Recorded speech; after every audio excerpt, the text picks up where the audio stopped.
Cuando mis luchas terminen aquí,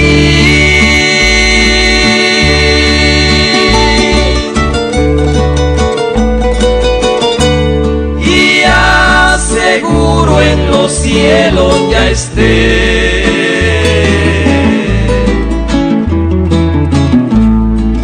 cuando al Señor mire cerca de mí, cerca de mí,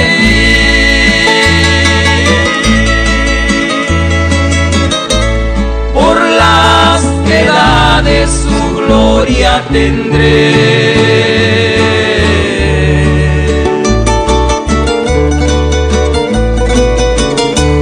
Y esta será gloria sin fin, gloria sin fin. Y esta será gloria sin fin, gloria sin fin. Y esta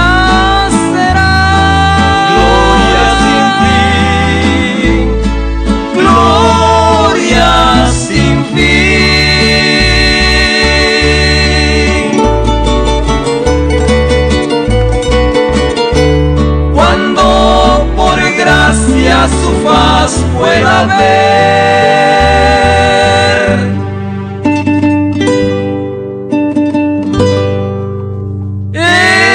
Esta es mi gloria sin fin ha de ser.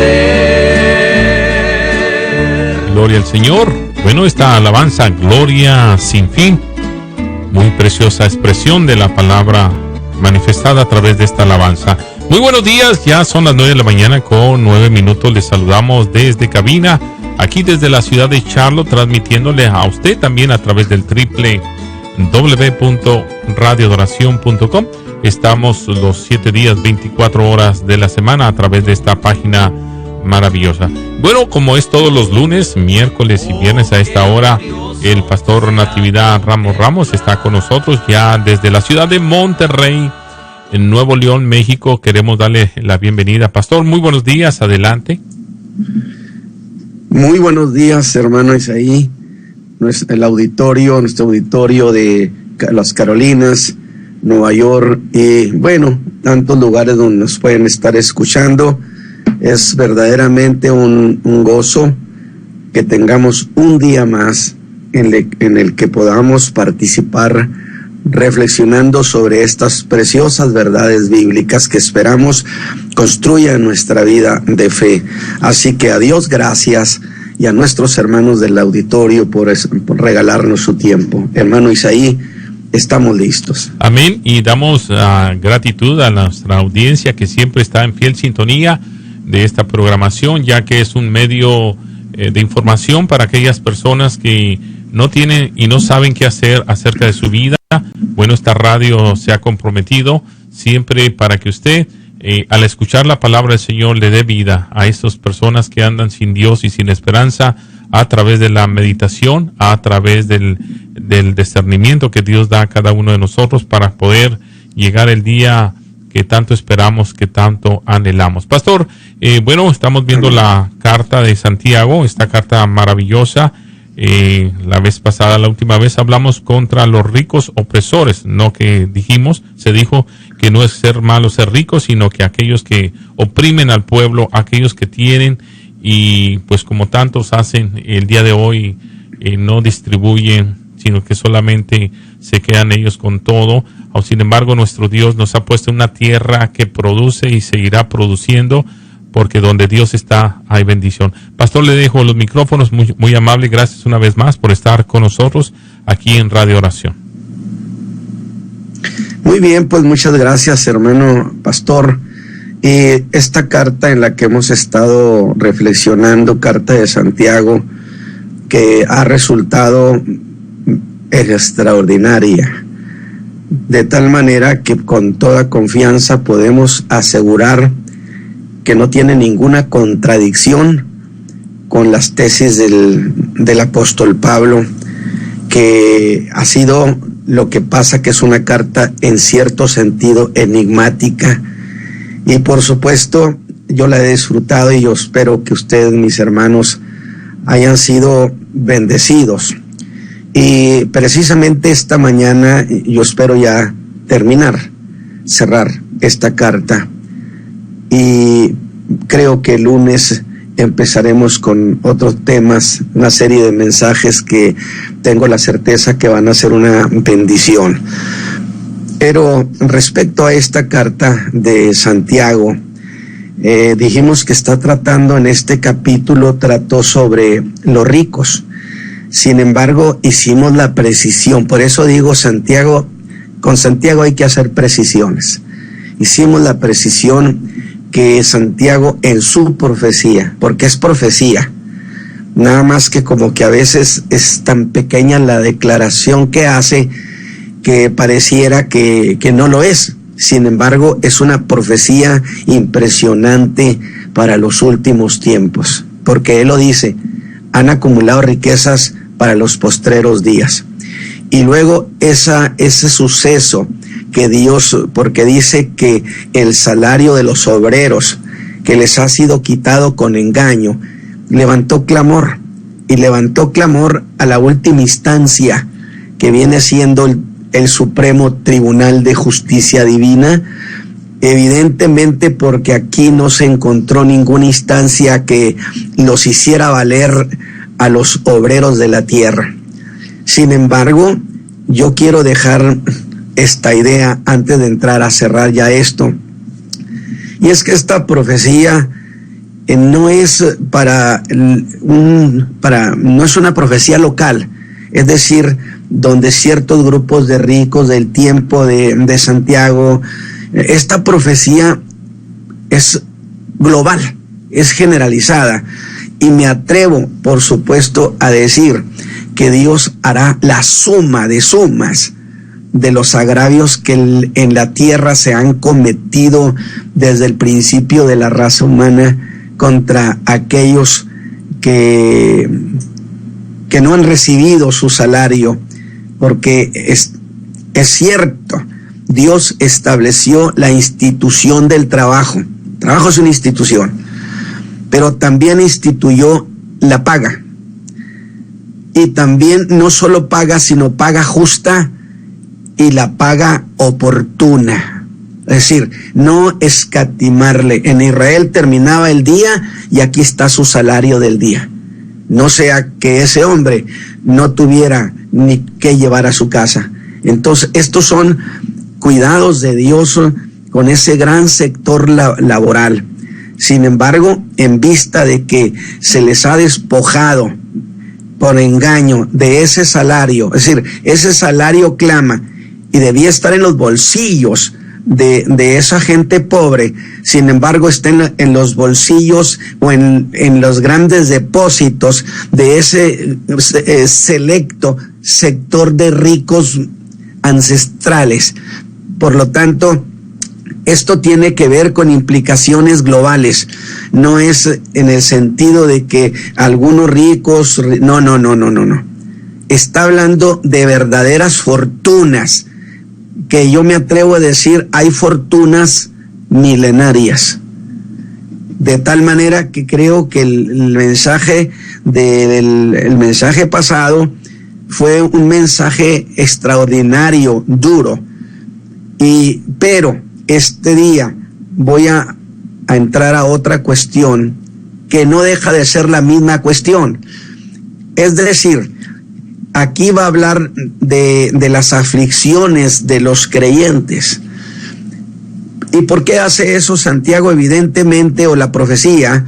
Bueno, porque dentro de ese gran sector que ha sido dejado con su salario, hay muchos creyentes que están en la misma condición, que están involucrados. Es decir, muchos creyentes están sufriendo esa infamia respecto a sus salarios. Y entonces Santiago dice, porque tenemos que justificar por qué Santiago en este capítulo, donde está hablando de semejantes cosas, ahora dice en el versículo 13 al 15, que es el que voy a leer: ¿está alguno entre vosotros afligido? Haga oración. ¿Está alguno alegre? Cante salmos. ¿Está alguno enfermo entre vosotros? Llame a los ancianos de la iglesia y oren por él, ungiéndole con aceite en el nombre del Señor.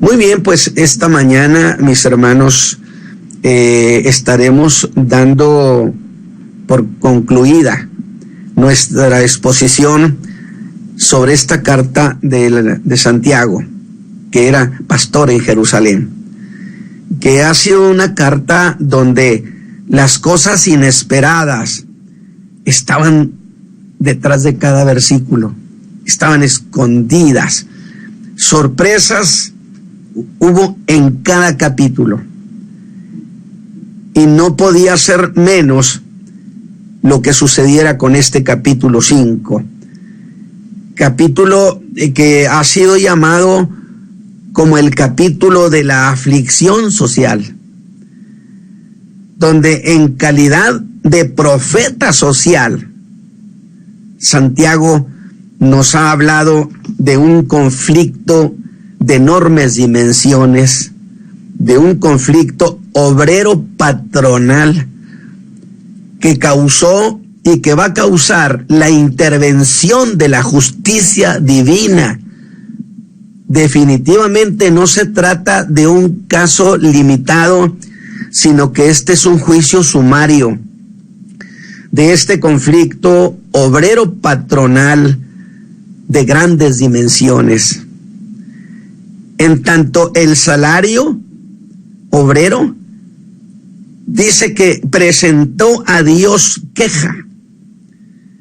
Evidentemente, dije, como el salario, como no hubo instancia que favoreciera a los obreros, y eso ha sido durante milenios. Es el sector, la clase más vulnerable, pero ha llegado un momento cuando esto llegó al límite, presentándonos la idea de que en los últimos tiempos la injusticia obrero-patronal se hará muy aguda, a grado que llega las cosas a un punto crítico, y entonces Santiago le da voz al salario, o la profecía que hay en Santiago le da voz al salario, y dice que el salario levantó queja a Dios. Evidentemente se habían recorrido todas las instancias y todas las esperanzas de los obreros de la tierra se han terminado por muchos siglos, por milenios, de tal manera que ahora, al no haber en la tierra una instancia favorable, el salario se levantó en clamor a Dios y presentó querella ante la justicia divina, ante el Tribunal Supremo de última instancia del universo. Alabado sea Dios. Por eso estoy diciendo que no se trata de un asunto local, de un problema no significativo, sino que es un problema de esa dimensión. De tal manera que el salario ha levantado a Dios una doble queja, según el versículo 4, que el salario de los obreros no les ha sido pagado. Y cuando hablo de pagado, significa haberle pagado completo y a tiempo, porque esa es la tesis divina para las clases obreras de la tierra, establecido en la palabra, de tal manera que ese salario no ha quedado en las manos de sus legítimos dueños, que son los trabajadores, que yo lo dije en el mensaje pasado. Dios nos dio una muestra de lo que es la justicia laboral cuando en Egipto les entregaron todo el oro que había, dice, despojaron Egipto, que no fue un robo, sino que sencillamente Dios, obrando justicia laboral, les exigió